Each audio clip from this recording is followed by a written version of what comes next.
சில வருடங்களுக்கு முன்பு ஒரு சாமியாரை சந்தித்திருக்கிறார். ஆனால் அந்த சாமியார் நீ தன்னை தேடி வருவாய் என்பது தனக்கு முன்பே தெரியும் என்று சொல்லியிருக்கிறார். அதிர்ந்து போன கேசவன் அவரின் வார்த்தைக்கு கட்டுப்பட்டு அவரின் சிஷ்யனாக இருந்திருக்கிறார். அவர் இறந்த பின்புதான் அவரிடம் இருந்து தான் கற்ற வழிபாட்டு முறைகளை வைத்து பலரின் பிரச்சனைகளை தீர்த்து வருகிறார். இவர் பத்மநாபன். இவர் தனது நிலத்தில் வீடு கட்டுவதற்காக பல முறை முயன்றும் இதுவரை வீடு கட்ட முடியாமல் பல தடங்கல்கள் வந்து கொண்டே இருப்பதாக கேசவனிடம் தெரிவித்துள்ளார்.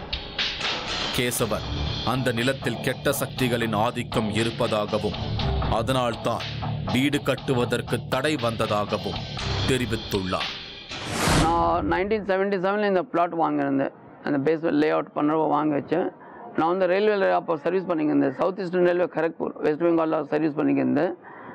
வருஷத்துக்கு 2 வாட்டி வந்து பிளாட் வந்து பார்த்துக்க போவோம். நாங்கள் 3.5 வருஷம் முன்ன இந்த பிளாட் கன்ஸ்ட்ரக்ஷனுக்காக வேலை ஸ்டார்ட் பண்ணோம். பட் ஸ்டார்ட் பண்ணோம் விதின் வந்ததுக்குள்ளே 1 மாதத்துக்குள்ளே வேலை நின்றுடுச்சு. பில்டர் இருந்தார். அவர் வந்து என்னால் முடியாது, உடம்பு எனக்கு ரொம்ப பாதிக்குது இந்த பிளாட்டில் வேலை பண்ணோம் அண்ட் அவர் விட்டார். அப்புறம் அதுக்கு இது மத்தியில் க்ளீனிங்காக 2 ட்ரக்கு லோடு ஸ்க்ராப்ஸ் எல்லாம் எடுத்தோம். அந்த எடுக்கிறப்போ 2-3 ஆளுக்கு கால் அடிப்பட்டு ரத்தம் காயாச்சு. அப்புறம் எல்லோரும் பயந்துட்டாங்க, இந்த பிளாட்டில் வேலை பண்ணுறதுக்கு முடியாதுன்ட்டு யாரும் வரத்துக்கு விரும்பல. அது மட்டுமில்லாமல் பழங்களை வெட்டி போட்டு, அதாவது பழங்களை பலி கொடுத்து கெட்ட சக்திகளை விரட்டியுள்ளார்.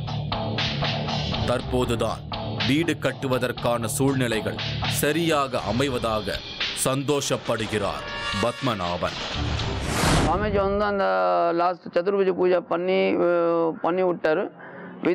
விதின் வீக் அந்த மோகன்ஜி அண்ட் அவங்க டீம் வந்து உடனே கடகடன்னு வேலையை ஸ்டார்ட் பண்ணாங்க. ஆளுங்க வச்சு ஒரு மாதத்துக்குள்ளே மேலே ஹைட் லெவலில் போயிடுச்சு. கேசவனை பற்றி நாம் கேள்விப்படும் அனைத்து தகவல்களும் நம்மை வியக்க வைக்கிறது. மாந்திரீகத்தில் இருக்கும் ஒருவர் உக்கிரமான பூஜை நடைமுறைகளை பின்பற்றாமல் இருப்பதே வித்தியாசமான ஒன்றுதான். அதிலும் பழங்களை வெட்டி பலியிடுதல் ஒரு ஆன்மீக பூஜைகளில் புது அடையாளத்தை கொடுக்கிறது.